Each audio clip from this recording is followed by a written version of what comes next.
May I ask you, where are you saying no? Where in your life are you saying no before you even try? What would happen if you said, you know what? I'll give it a shot.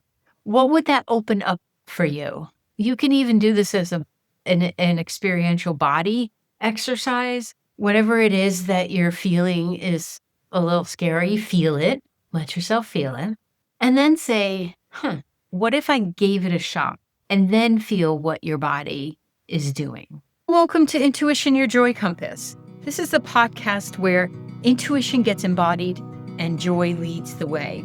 This is where we integrate your humanness and your soul. They don't have to compete and they don't have to work against each other. Your soul comes in with joy.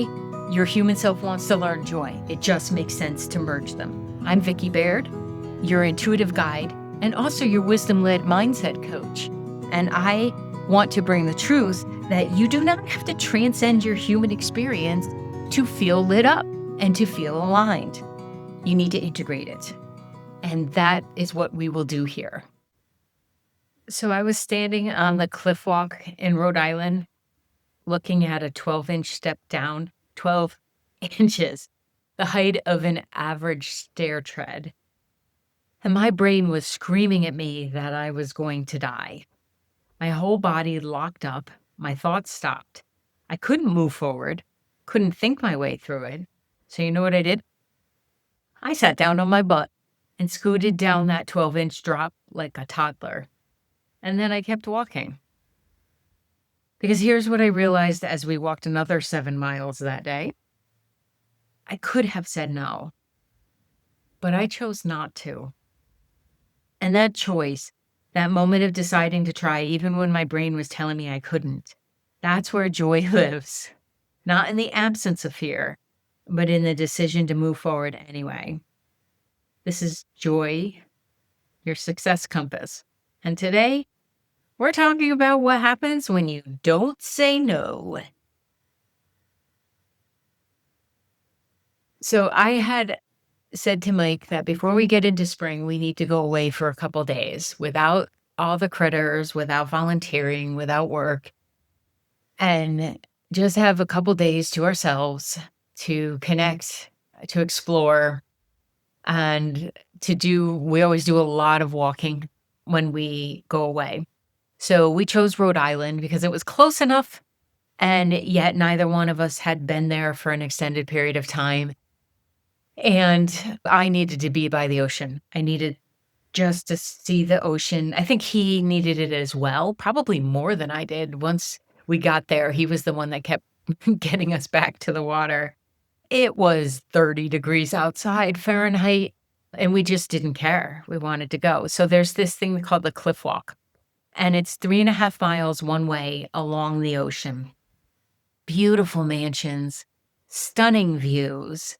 The color of the water, I don't even know how to describe it. It was breathtaking and absolutely within our physical capabilities. But friends, there are rock scrambles. And what you may not know about me is if there's uneven footing, gaps, or drop-offs, my brain shuts down completely. There is no thought. No one's at home.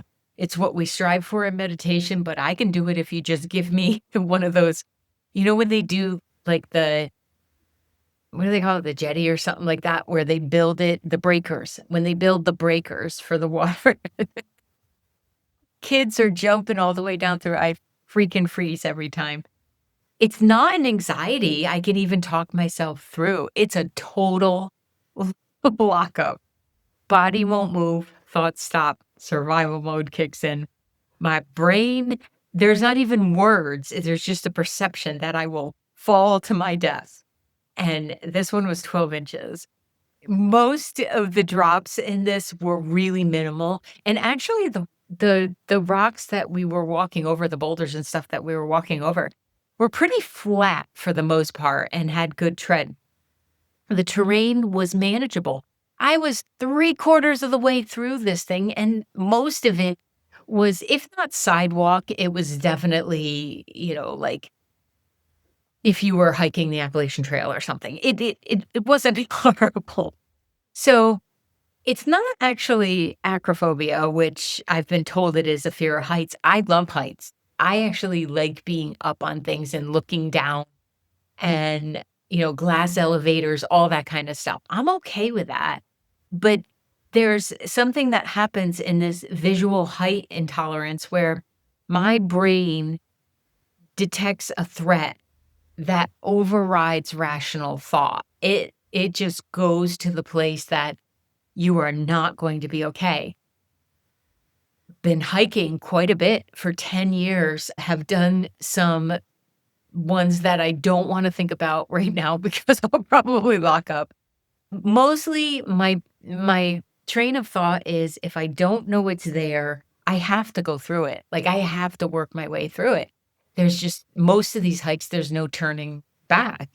You have to do it. And earlier in our relationship, because Mike thought this was funny and he thought teasing me would get me through it, and he learned very quickly that my very affable, go with the flow kind of energy becomes quite the biatch if you even try that. Besides, it's disrespectful. If somebody's truly scared of something, don't make fun of them. So the conversation I said to him up front was, I am not going to say no. I am going to do this. I'm the one who found this. I'm going to give it a shot. If for some reason I can't move forward, I'll peel off and I'll meet you at the end.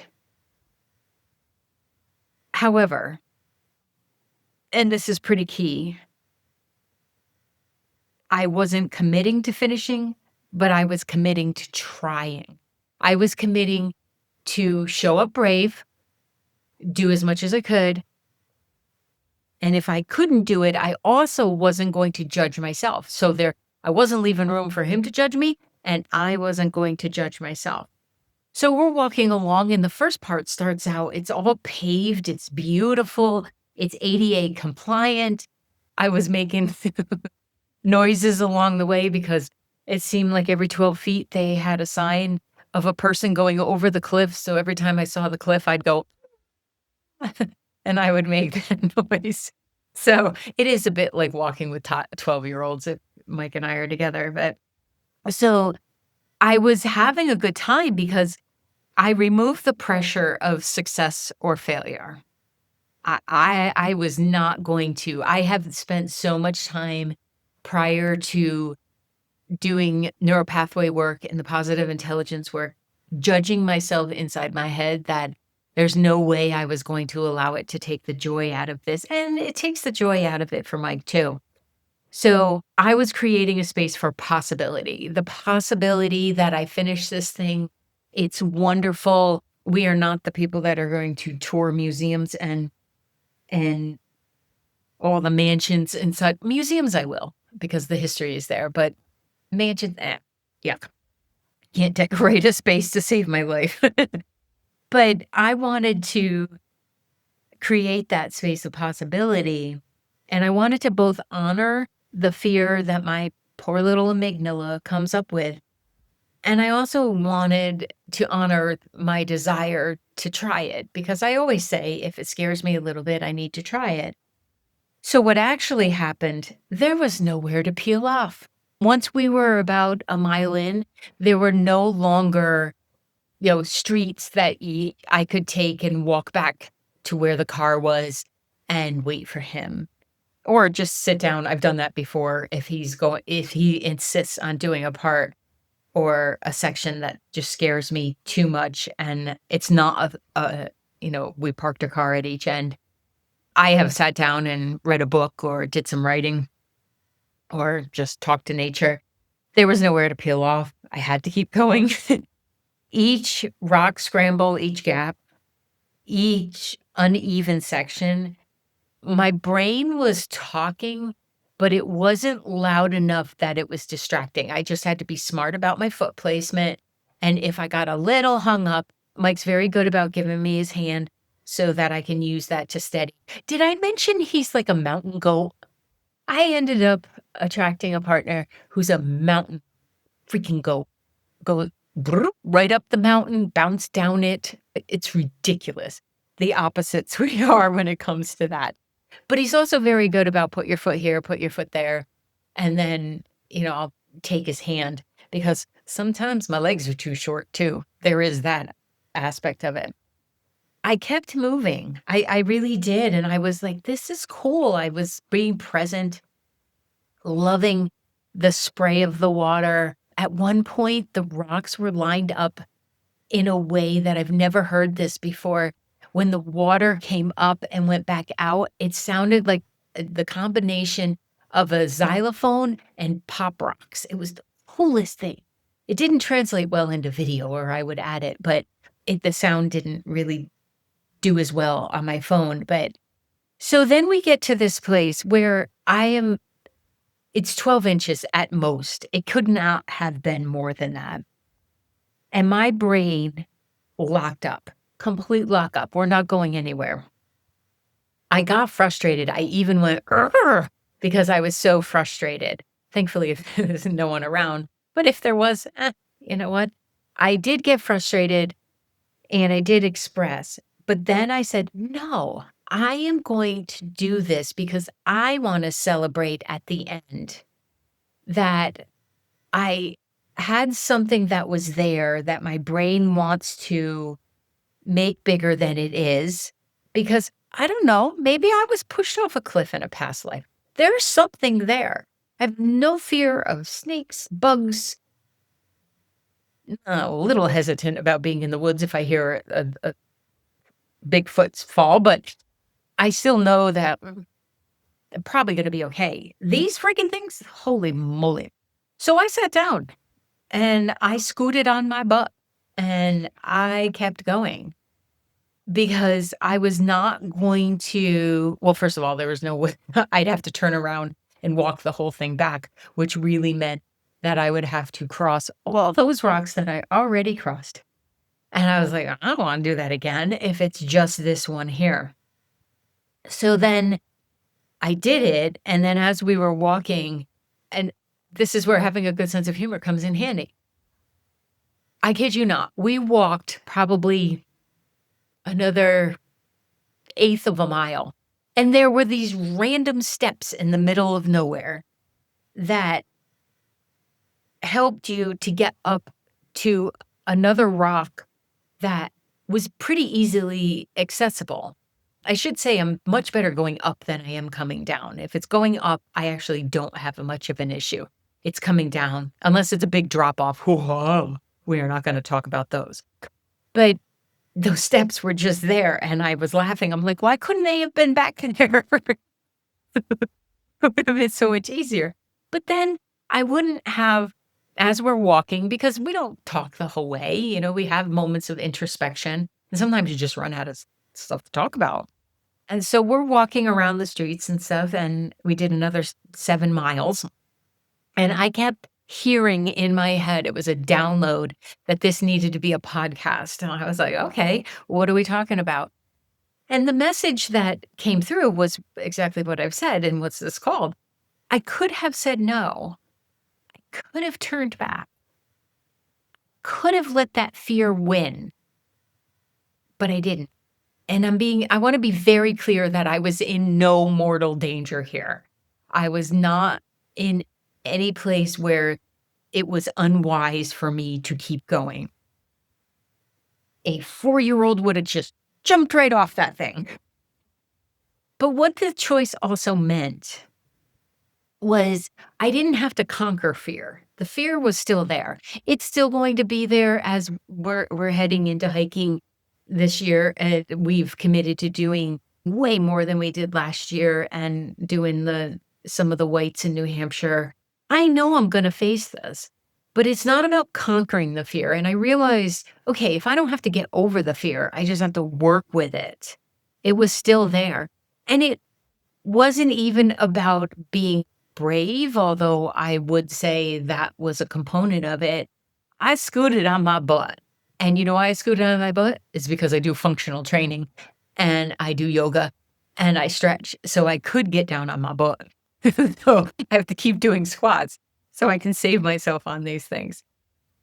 it was also about choosing to try even when the outcome was uncertain. And I was so grateful to Mike because he was gracious about it. Now, I have no doubt that if it was something he thought I could do and I would beat myself up after for not doing, he would have done a little bit of tough love. I have no doubt he would have done that.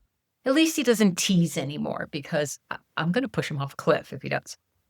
But it was also about finding a creative solution when the way that, your typical person walking across there may not have done it. I chose the solution that works for me, and I will choose that over and over and over again because getting down safely is way more important than protecting any amount of my ego. But the other thing it was about was trusting myself to handle whatever came up. I am the person you want around in an emergency. I'm very solid. I'm very good.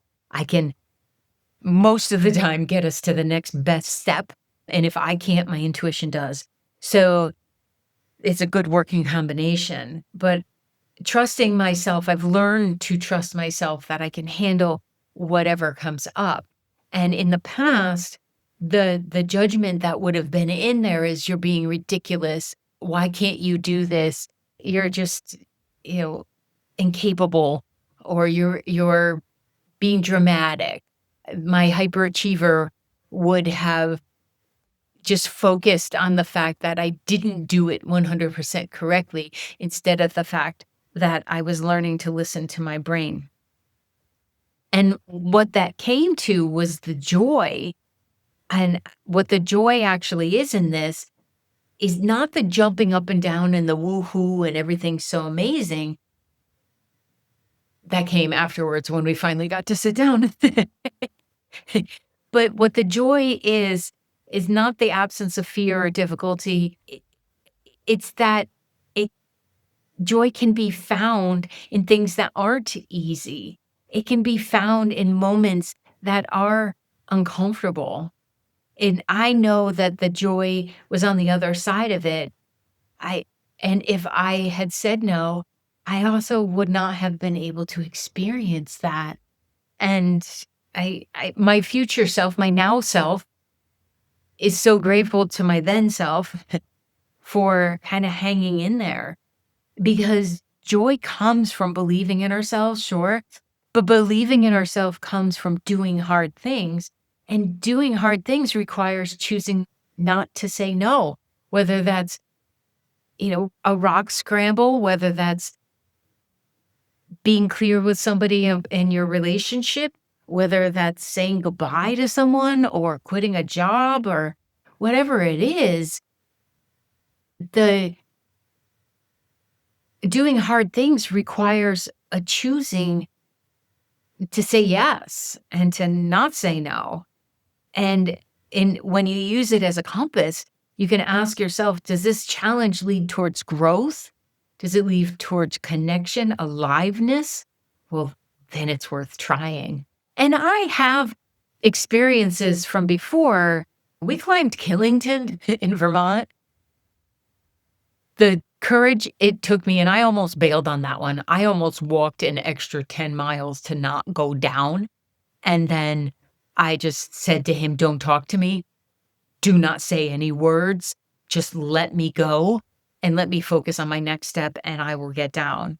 And I did. But so in doing that, I had the knowledge that this is going to trip me up a little bit. And I know what it feels like on the other side when I push myself a little bit. So when I said, I'll give it a shot instead of no, I was opening the possibility instead of just saying, nope, can't do that. And so many people do this. In coaching, a lot of the times I have to encourage people to open up just a smidge because they want to say no right away too. And I obviously understand it. I'm talking about a 12-inch depth that locked my brain up. It doesn't matter what it is that locks your brain up. Your left brain thinks it's protecting you and keeping you safe. And I love it for that. But one of the things that I did was I worked with that hyperachiever so much that now I don't have a pressure to succeed. I don't have to succeed. Anything that I'm putting effort into is already a a a win. It's already me succeeding. But in doing this and creating the space for the solutions, my boot scooting, because it counts, man, however you get it done. It actually helped me discover what I was really capable of. And when I think of how small this thing was, I could have gone to ridiculousness that why can't you just do this when I've climbed things that were much harder. We had a rock scramble one time. Oh man, it looked like somebody just dumped a great big dump truck of these massive things, and we had to find our footing while going up the hill and not falling off the cliff. Why do I travel with this guy? But we always come home. Like, we always come home. So it lets you discover when you push like that a smidge. I'm not saying you have to rock scramble, but what you're actually capable of. But I also love the fact that this still happens to my brain. Like, I have maybe not a lot, but probably 10 experiences where I had to rock scramble, and it still happens to my brain on the smallest things. So that's in there. I will repattern it somehow, but I don't know that that's gonna change. I think it's something in my visual, not just my amygdala. I really do believe that it happens visually for me, and maybe it's part of my intuitive ability that, my movie screen is just a little different. So, I would love for you to challenge yourself to understand what language does. Like when you say, I can't, it closes that door. It doesn't even leave room for possibility. I won't closes the door. And it has you bailing on yourself. I'll try. I'll give it a go. I was going to say, what's the worst can happen? But please don't ask that. Let me see how I do. That will open the door, even the smallest crack, and then you can get your little fingers in there, and you can open it up a little bit, and it can help you to take that next step of courage, because it will require courage. If something scares you a little bit, it will require a little bit of courage. I remember the first time I showed up at the rescue, and I mean, I had minimal horse experience, and they handed me a horse. And I was like, and I'm like, well, just do it, Vic. And I just did it. And that kind of belief in yourself is what will carry you through the more like difficult or traumatic moments. Like having that self-surety is what gets you through, a loved one having an illness, you having an illness, your flight got canceled. All of this in neuropathway work, it helps to calm down this fight or flight or the amygdala, and it strengthens the right brain so that you depend on that more, and then you can have these workarounds and the creative solutions. So if you understand that a fear response is just your brain's job to keep you alive, it's not doing anything wrong. But your brain's job is also simply to keep you alive. Its job is not to actually make you happy. It's not. That's something that we have to put more effort into, because we are 3-to-1 wired for safety over joy. So that's why I really encourage the looking for joy, the experiencing joy in everything. Your brain will overestimate danger. Did you hear that? It's going to overestimate danger. Better safe than sorry. Don't take that chance. Your amygdala will hijack all rational thought. Vicky, this is not 12 inches. You are about to step off of a 5-story building.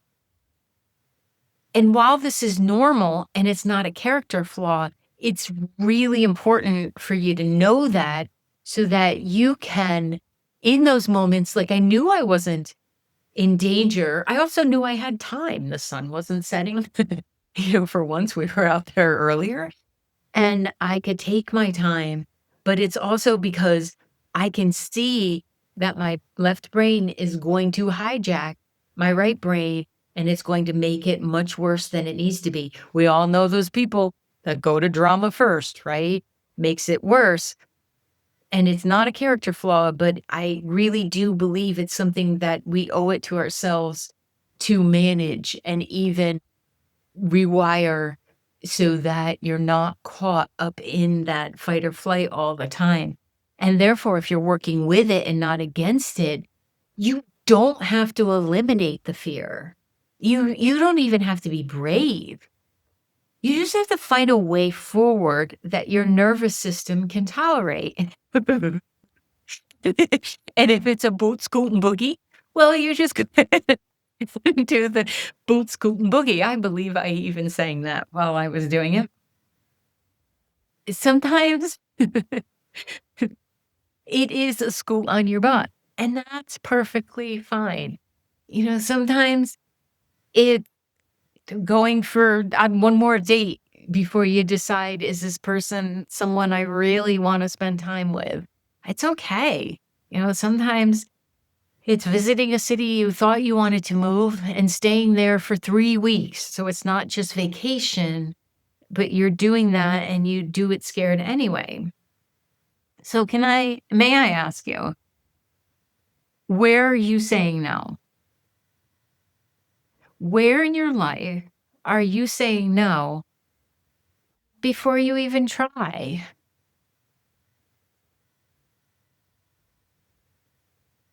What would happen if you said, you know what? I'll give it a shot.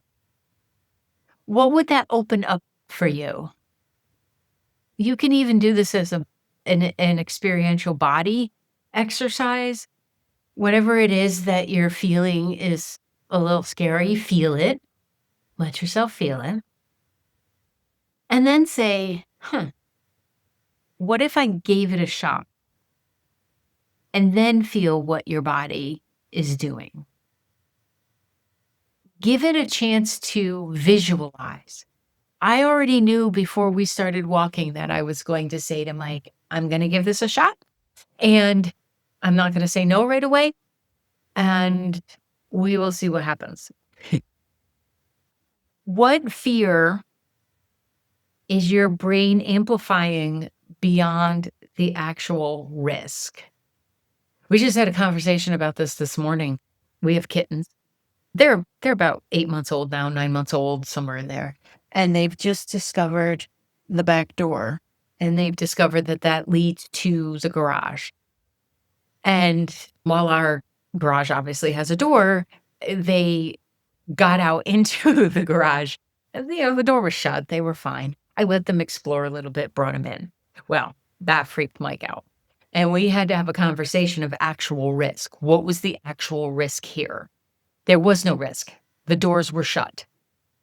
And they're pretty good. They're ginger cats. They're orange cats. So they're more canine than they are cat. And I said, get back in the house. And they went in the house. So his brain amplified the risk so high that I had to say to him, hang on, we need to measure this risk because they're going to get out at some point. So how do we create a safety net around that? Well, the door's always shut. And we just have to make sure it's shut. And if it's in the summertime and we have the door open because we're working out of the garage, well, then that door's locked and we come in through, we have 4 other doors that we could come into the house with. We just do it that way. So his brain was amplifying the risk and had them out on the streets. I'm like, this is actually not happening. So you may have to find the creative solution, which is we'll just come in other doors. What creative solution might exist if you let go of doing it, put quotes around this, the right way? If there's only the right way, the only way to do something, what creative solution might exist if you let go of doing it the right way. So my brain used to make it worse because the right way would be to walk down it like Mike did, or like the person in front of us. Have you ever been hiking and somebody runs up or runs down and you're like, I don't even know how that's possible. So the creative solution is what you're looking for right now. What is the creative solution that could exist? The words are important because you're not locking yourself down. You're saying something could exist. So there are places that I feel like we often say no before we take the risk. Career moves. Someone saying, I'm not qualified to do that. They don't want me. I've had people say to me because of their age, I'm like, can't let that fly because the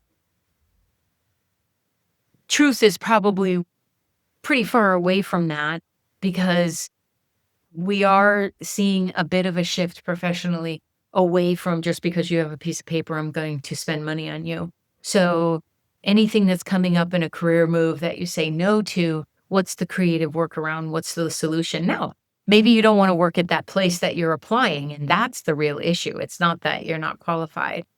Creative projects. I just had this conversation with someone right before I got on to record this. The needle felting that I do, and I'm working on portraits and learning how to do that. And she said, I wish I was as creative as you are. And I could never do that. And I said, well, I disagree.